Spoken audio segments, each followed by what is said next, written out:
And the main cause of that decline, and the reason people are running away from Chicago, is violent crime. And there's a reason for that. It's obvious, and it's the mayor, Lori Lightfoot. She did that, and she's refused to take any responsibility for doing it. She won't even answer questions about it.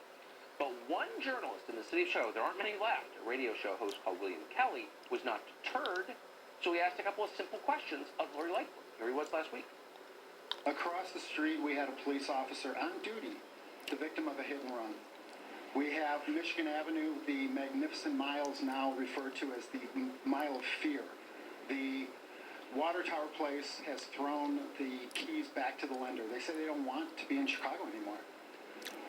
Real Chicagoans are asking me, how could you possibly even consider running for re-election as mayor of the city of Chicago after all the harm you've caused?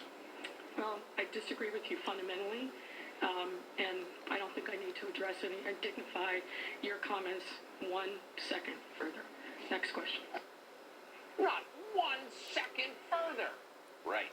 Last month, Kelly confronted Lightfoot on the increasing carjackings in Chicago, and she had essentially the same response, but then she attacked him. Why? The data speaks for itself. And on all of the measures that you just talked about, homicide, shootings, carjackings, down this year, sir. Sorry to disappoint you, but that is 178% increase in carjackings, violent carjackings in downtown Chicago. You are, sir, carjackings in our city Millennium are down. Park. Okay. You're one of the rudest people I've ever seen.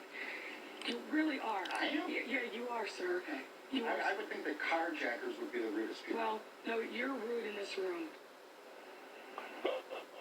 By the way, Lori Lightfoot at one point said she wasn't going to talk to any white journalists because she's an open racist in addition to everything else. But William Kelly, as we said, is not deterred. He's a radio host in Chicago, one of the very few journalists left there. He joins us tonight. Mr. Kelly, thanks so much for coming on. You are not intimidated. It's great to be with you, Tucker. Thank you. And I think Mayor Lightfoot is hoping to change some of those answers tonight now. Well, Joe, it's your response was the most telling of all. She said, you're one of the rudest people I've ever met. And you said, well, I think the carjackers are ruder than I am.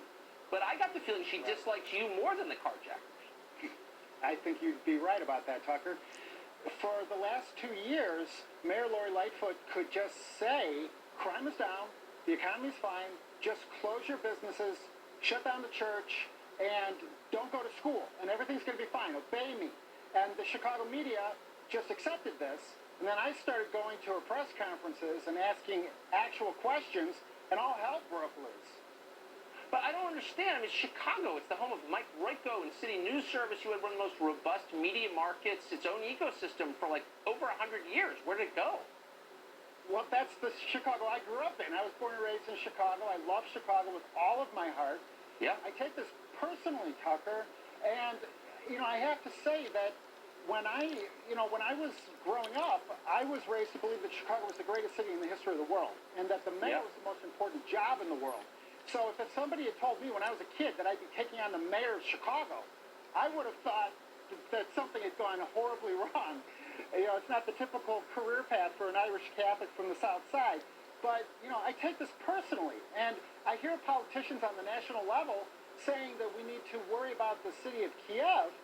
I was raised to believe that we need to take care of our own house before we worry about Kiev or Moscow or anywhere else.